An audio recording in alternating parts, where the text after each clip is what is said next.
Pioneer Girl: The Story of Laura Ingalls Wilder by William Andersen, illustrated by Dan Andreasen. Long ago in 1867, when America was a land of dense forest and wide open prairies, a pioneer girl named Laura Ingalls was born.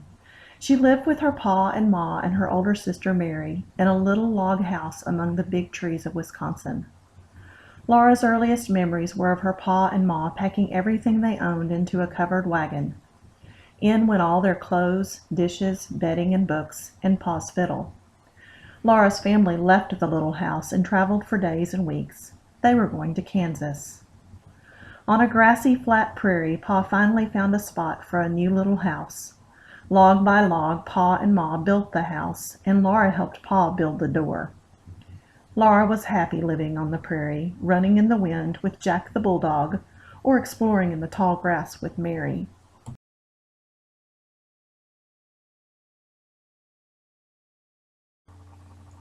An Indian trail curved right through the Ingalls' new farm, and Laura often saw Indians. Although the Ingalls did not know it, they had settled on land that belonged to the Osage Indians. Before they had been in the new house on the prairie for a year, pa said they would have to leave. So once more Laura rode in the covered wagon with pa and ma, Mary, and a new baby sister, Carrie. They returned to where they had started, the little house in the big woods of Wisconsin.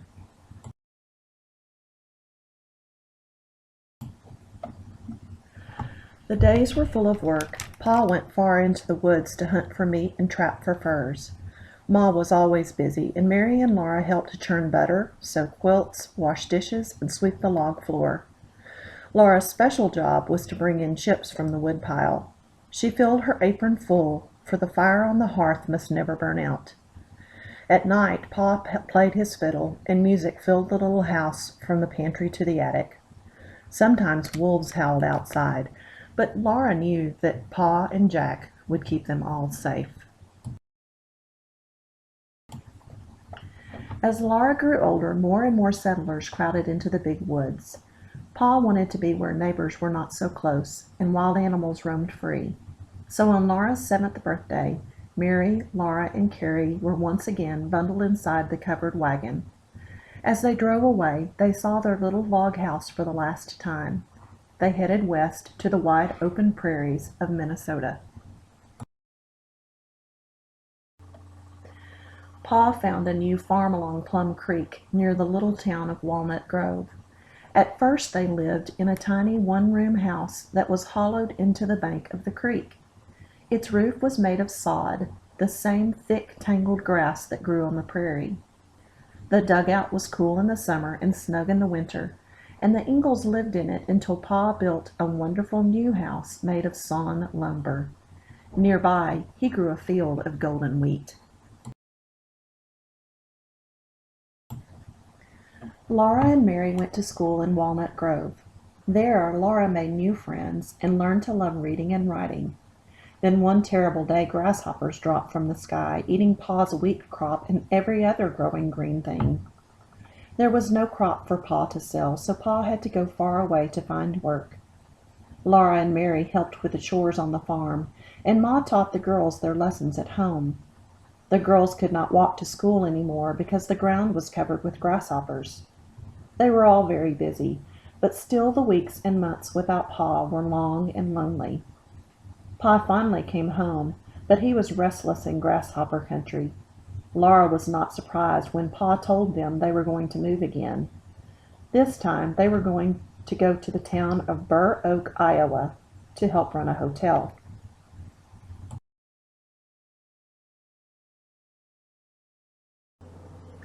The Burr Oak Hotel was a bustling place, with people coming and going, and covered wagons parked in the yard each night.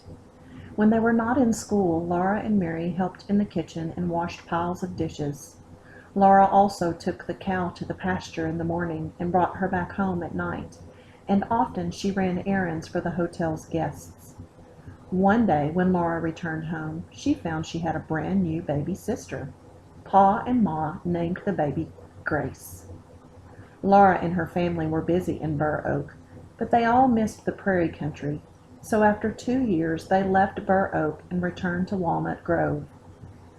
Then Pa traveled far away by covered wagon to begin a job as a storekeeper for the new railroad line that was being built to link Minnesota and Dakota Territory. Ma and the girls followed Pa by train.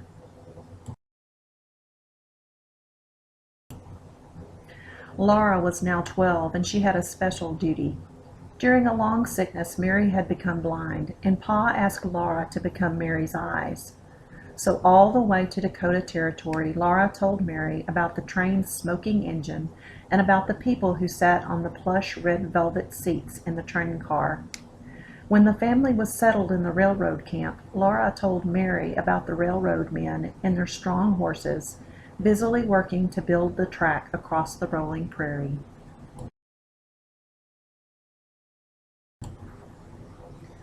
During their first winter in the Dakota Territory, Laura's family had almost no neighbors.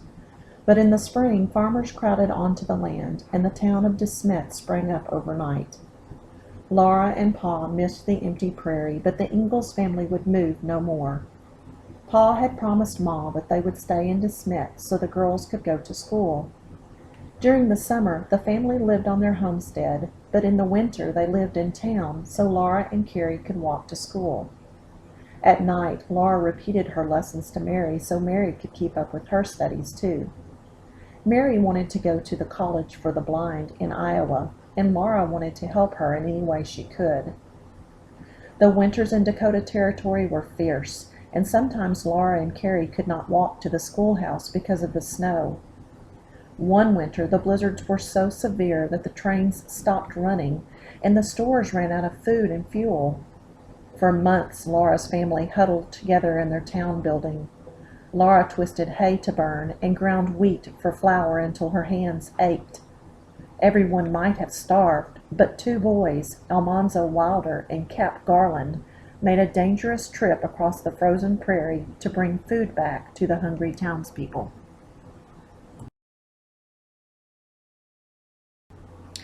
When Laura was 15, she became a teacher in a tiny school 12 miles from DeSmet.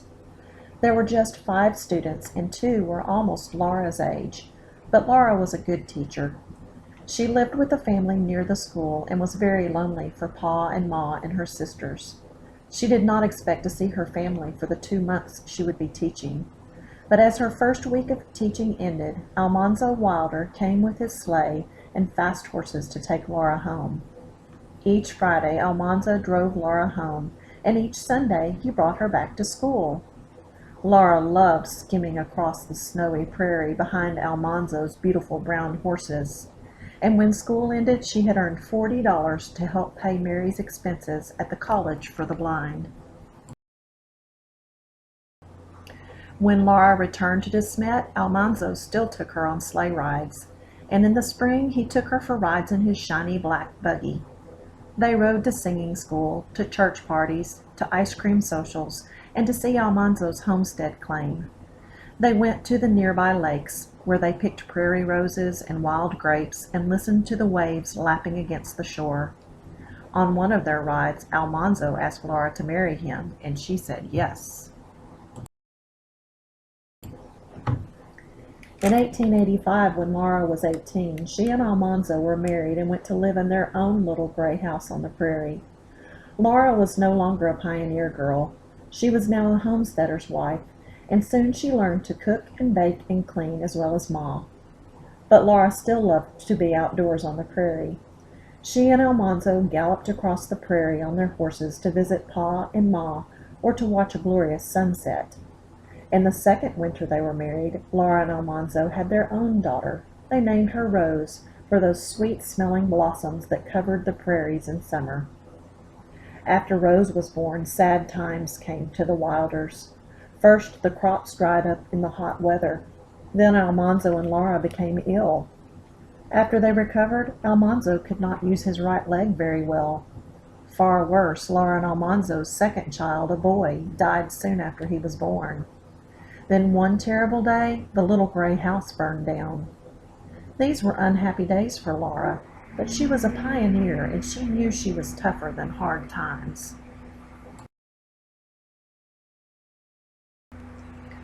Hoping to make a fresh start, Laura, Almanzo, and Rose left the prairie and traveled south by train to Florida. They thought that the warmer weather would make Almanzo stronger, but the scrubby pine trees, sandy soil, and hot summer made the Wilders homesick. They returned to DeSmet, still planning to start a new farm and build another home someday. Laura sewed for $1 a day, and Almanzo worked at any job he could. Rose was now 5, and she began school. One day, a friend gave Laura the biggest, reddest apple she'd ever seen. It came from Missouri, the land of the big red apple. Laura and Almanzo learned that there was rich farmland for sale in Missouri. In 1894, they decided to move to Missouri and buy a farm with the $100 that Laura had been able to save from her sewing job. Just as Ma and Pa had done, Laura and Almanzo packed up all their belongings in a covered wagon to move to a new land. Laura kept a diary of the 45 days it took the family to travel from DeSmet to Missouri. She wrote of the hot, dusty miles, the water-starved prairie farms they passed, and finally of Missouri's rolling green hills, apple orchards, and rushing creeks. As they drove into a town in the Ozark Mountains called Mansfield, Laura told Almanzo and Rose, "This is where we stop." They bought a hilly, tree-covered farm a mile from Mansfield, and Laura named it Rocky Ridge Farm. The Wilders moved into a tiny one-room log cabin that stood under tall trees and reminded Laura of her first home in the big woods of Wisconsin. With Rose's help, Laura cleaned the cabin and made it cozy for the coming winter, while Almanzo began clearing the land. The Wilders were finally home. Laura and Almanzo worked together to make their new land a farm. They cut down trees, cleared away stones, and planted an apple orchard. While waiting for their land to grow good crops, Laura, Almanzo, and Rose moved to the town of Mansfield. Their house was close to Mansfield's first school, and Rose quickly became one of the school's best readers, spellers, and writers, as Laura had always been. To earn money, Almanzo delivered oil and stove gas in a horse-drawn delivery wagon, and Laura cooked meals for railroad workers. Laura soon became known in Mansfield as a good cook, a hard worker, and a cheerful neighbor. She shared with the community her good ideas, such as holding the town's first church bazaar. Mansfield people were glad that the Wilder family had come to their town. Before they moved back to Rocky Ridge Farm, Laura and Almanzo built a new house on their land using their own trees for lumber. When the house was finished, it had 10 rooms, 3 porches, and 30 windows. When she cooked or sewed or worked inside, Laura could look out on the trees and curving hills of Rocky Ridge Farm. Even as an adult, Laura liked to be outside as much as she had when she was a pioneer girl. She waded in the creek, ran races up the hills with Rose, and hunted for berries in the woods. She tamed wild birds and small animals and had picnics with friends. In the evenings, Laura, Almanzo, and Rose sat around the fireplace eating popcorn and apples while Laura read aloud. She read books, newspapers, magazines, and letters from the family in DeSmet. In these letters, Laura learned that Mary, who had graduated from the College for the Blind, was living with Ma and Pa and helping with work at home and at church. Carrie was working at the DeSmet newspaper office, and Grace had married a farmer who lived nearby. One day, a letter came saying that Pa was very sick. Laura immediately traveled back to DeSmet by train and was with him when he died. Pa's pioneer spirit lived on in Laura and in Rose, too. Both Laura and Rose loved to travel to new places, and both of them were good storytellers. When Rose graduated from school, she became a journalist and traveled all over the world. She wrote books and stories about the places she visited, and she often sent home long letters about her adventures. Laura and Almanzo were proud that their Rose had become a famous writer. In 1915, when Laura was 48 years old, she made her farthest trip west. She traveled to San Francisco, where Rose was living, to visit her daughter and see a World's Fair. Almanzo stayed home to tend the farm, but Laura wrote him letters about the wonders she and Rose saw, like the Pacific Ocean and the giant redwood trees and the fair exhibits. After farming for 30 years, Laura and Almanzo decided to rest. They hired another farmer to raise their crops and look after their animals. Then, in their bright blue car, they took trips near and far. On one trip, they traveled back to De Smet over the same roads they had traveled in their horse-drawn wagon so many years before. Ma and Mary had died, but Laura visited Carrie and Grace. Laura was now past 60, but she had never forgotten her days as a pioneer girl. She realized how much she missed those times with Pa and Ma and her three sisters in the big woods of Wisconsin and on the western prairies. So Laura decided to write down her memories of her childhood. She wrote whenever she had time, between cooking and working in the garden and going for drives with Almanzo. When she had finished, there were enough stories for her first book, Little House in the Big Woods.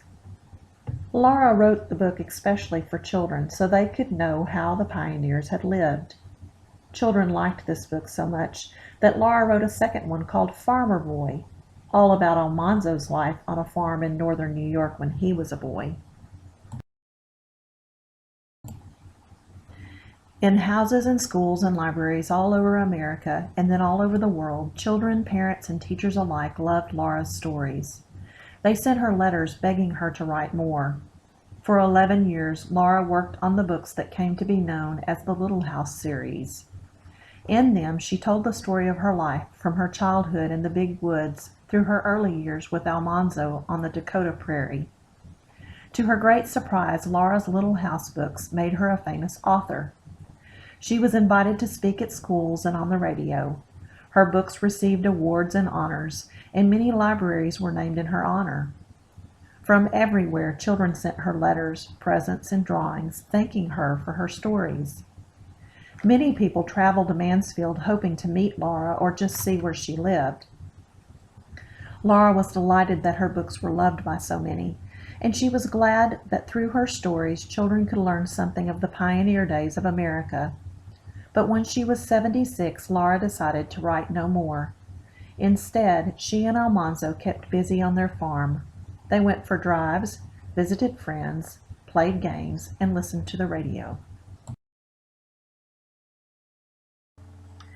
In 1949, Almanzo died at the age of 92.